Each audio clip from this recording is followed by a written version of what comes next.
उम्मीद है आप सब लोग ठीक होंगे। लास्ट टाइम वो discuss about the advantages of classification. Classification का हमें बेनिफिट क्या होता है, तो ये पूरा एक लॉन्ग क्वेश्चन है। Classification allow biologist to group similar organism, provide a framework for study and comparing different species. Classification provide a common language for biologist. तो ये बेनिफिट देती है अक्रॉस द ग्लोब, पूरी दुनिया के अंदर लोगों को एक ही चीज़ को एक ही वक्त में एक ही तरीके से समझने के लिए। So next we discuss how that system maintain और work. So first of all we discuss about the evolutionary background of a debt system, how debt system evolve, कैसे साइंसदानों ने इसे बनाया। सो first of all taxonomic ranks, ये main heading है और इसमें जो चीज़ हमने पढ़नी है वो है work of Carolus Linnaeus. The Swedish botanist Carolus Linnaeus devise मतलब बनाया, दिया Linnaean system of taxonomic ranks in 1735। ठीक है, 1735 की बात हो रही है। In this system Linnaeus suggested 7 taxonomic ranks, that is kingdom, phylum, class, order, family, genus, species, यानी कि इसने ग्रुप बनाए। तो आपने ऑर्गेनिज्म को इन ग्रुप्स के अंदर डिवाइड करना है। इन 1977 रैंक्स ऑफ डोमेन, 1977 अब की बात है, was added to this system. उसके बाद ये सिस्टम में हमने ऐड कर दिया। तो यहाँ पे एक सिंपल सी जो है वो बात आती है, फाउंडर ऑफ टैक्सोनॉमिक या classification is called Carolus Linnaeus, the father of classification is called Carolus Linnaeus. ठीक है ना, तो ये फादर ऑफ क्लासिफिकेशन में भी इसको कंसिडर किया जाता है। तो आगे अब ये जो क्लासिफिकेशन का सिस्टम है, यानी कि इसमें कितने स्टेप्स होते हैं। आपके पास अगर एक ऑर्गेनिज्म आ गया तो उसकी कितनी डेफिनेशन आपने करनी है, तो आपको आइडिया हो कि ये चीज़ किस तरह है। तो वो कहता है, ये भी शॉर्ट क्वेश्चन है, हेडिंग इसकी बन जाएगी टैक्सोनॉमिक रैंक्स। ठीक है, ये आपका टैक्सोनॉमिक रैंक्स क्या है जी, डोमेन। तो first of all domain, the highest taxonomic rank is domain. All organism are divided into 3 domain, archaea, bacteria and eukarya. तो आर्किया ये मोस्ट एंशिएंट स्पीशीज़ होती हैं माइक्रो ऑर्गेनिज्म की, और ये अब सिर्फ हॉट वाटर जो लेक्स हैं, गर्म पानी के चश्मे, उनमें पाई जाती हैं। उसके बाद बैक्टीरिया आते हैं, actually these are consider prokaryote, जिनके अंदर न्यूक्लियस मौजूद नहीं होता। तो लिविंग ऑर्गेनिज्म को हम 3 ग्रुप्स में बनाते हैं। आर्किया, ये तो वैसे ही पुराने ऑर्गेनिज्म है, माइक्रो ऑर्गेनिज्म है, इनको छोड़ दें। 2 हमारे पास बेसिक आ जाते हैं, बैक्टीरिया एंड यूकरिया। बैक्टीरिया वो होते हैं जिनके अंदर न्यूक्लियस मौजूद नहीं होता। इनका एक और नेम हम इस्तेमाल करते हैं इनके लिए,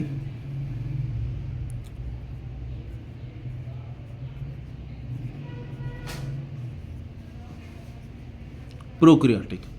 ठीक है, प्रो मतलब बिफोर, कैरी ऑन मतलब न्यूक्लियस, और उसके बाद सेकंड नंबर पे यूकरिया, यानी कि जिनमें न्यूक्लियस मौजूद होता है। अच्छा, उसके बाद इन तीनों की जो है, इन तीनों में से, अब इन तीनों में जो भी ऑर्गेनिज्म आपके पास है, इसमें है, इसमें है, इसमें है, उसको हम ऑर्गेनिज्म को उसके किंगडम में लेके जाएंगे। हमारे पास 5 किंगडम्स हैं। ठीक है, तो kingdom domain is further divided into kingdoms. For example the domain eukarya is divided into 4 kingdoms, that is animalia, plantae, fungi, protista. 4 kingdoms में आ गए ना, तो एनिमिलिया 5, जो बाकी जो है वो बैक्टीरिया में चले जाएंगे। तो एनिमिलिया एनिमल है तो एनिमिलिया में, प्लांट है तो प्लांटी में, फंजाई है तो फंजाई में, प्रोटिस्टा है तो प्रोटिस्टा में हम इसको ले जाएंगे। ओके जी, तो नेक्स्ट हमारे पास देखें जी, ये आपके पास अगर आप यहाँ पे देखें तो वो जो कोई भी ऑर्गेनिज्म है, ठीक है, उसकी एक मखसूस डोमेन होगी। आर्किया, बैक्टीरिया या यूकरिया, उसमें से एक होगी। उसके बाद उस डोमेन में अगर वो यूकरिया के अंदर आता है तो यूकरिया से फिर हम उसकी किंगडम ढूंढेंगे। तो हमारे पास 4 किंगडम्स हैं, उनमें से किसी एक किंगडम में उसे प्लेस करेंगे। तो हम इसको, उसके बाद वो कहते हैं जी phylum, division for plant and fungi, यानी कि ये जो डिवीजन है ये एनिमल्स के लिए नहीं होती, सिर्फ प्लांट और एनिमल के लिए होती है। ईच किंगडम इज सब डिवाइडेड इनटू रिलेटेड फाइला और डिवीजन। वो कहते हैं कि प्लांट और एनिमल में ये होता है कि ये एक्स्ट्रा है, इसमें हम क्या करते हैं कि जो प्लांट है उसको फंजाई को फाइलम में कन्वर्ट करते हैं। उसके बाद यानी कि उसके मज़ीद ग्रुप्स बना देते हैं। क्लास है, each phylum division is divided into related class, फिर उसके बाद जो है वो हर फाइलम के अंदर मुख्तलिफ क्लासेस होती हैं, ठीक है। तो यानी कि जैसे जैसे आप ऊपर से नीचे की तरफ आ रहे हैं नंबर ऑफ डिवीजन्स बढ़ती जा रही हैं। Then there is order, each class is further divided into related orders. Family, each order is broken down into related families. Genus, each family is divided into related genera. So next is genus, species आ जाती है। फिर उसके बाद it is the lowest level of classification. A species is a group of similar organism that can interbreed and produce a fertile capable of reproduction of spring, ठीक है। अब जो यहाँ पे चीज़ है ना, अब ये देखें जी, यहाँ पे वो बता रहा है। अच्छा ये बात याद रखें, ये बड़ा इंपॉर्टेंट क्वेश्चन है, ये सारी उम्र आपका पीछा नहीं छोड़ेगा, बायो पढ़ेंगे, ये क्वेश्चन आपको आना चाहिए। वो कहते हैं जी ऑर्गेनिज्म जो भी ऑर्गेनिज्म है उसकी डोमेन है, किंगडम है, फाइलम है, क्लास है, ऑर्डर है, फैमिली है, जीनस है और उसकी स्पीशी है। तो ये जो सारी चीज़ें जो हैं वो किस तरह, अब इसको इधर मैं एक्सप्लेन करता हूँ, ठीक है। ये देखें जी, अभी ह्यूमन की उसने बनाई हुई है, ठीक है। तो सबसे पहले जी वो कहते हैं टेक्सोनॉमिक रैंक को देखें ह्यूमंस का। तो डोमेन क्या है जी, यूकरिया है, जो हमारे सेल्स हैं उनमें न्यूक्लियस मौजूद होते हैं, तो हम यूकरिया हैं। उसके बाद हमारी किंगडम है, किंगडम एनिमिलिया है हमारी, ये ह्यूमन वाला आपने देखना है। उसके बाद है फाइलम, तो हमारे फाइलम में लिखा हुआ है कॉर्डेटा। कॉर्डेटा का मतलब होता है रीढ़ की हड्डी वाले जानवर, जिनमें रीढ़ की हड्डी है, पीछे हमारे एक बैकबोन होती है ना, तो रीढ़ की हड्डी वाले जानवर। अच्छा ये जो फाइलम है रीढ़ की हड्डी वाले जानवर, इसमें जो है वो हमारे साथ क्या क्या मौजूद है, इसमें पाइसिस मछलियाँ मौजूद हैं, ठीक है। इसमें जो है वो एम्फीबियंस, फॉर एग्जांपल फ्रॉग, उसके बाद जो है वो आपके आ जाते हैं रेप्टाइल्स आ जाते हैं, जैसे क्रोकोडाइल हो गया, स्नेक हो गया। उसके बाद जो है वो मैमल्स आ जाते हैं, सॉरी बर्ड्स आते हैं। बर्ड्स के बाद जो है परिंदे, ठीक है, चिड़िया, तोता।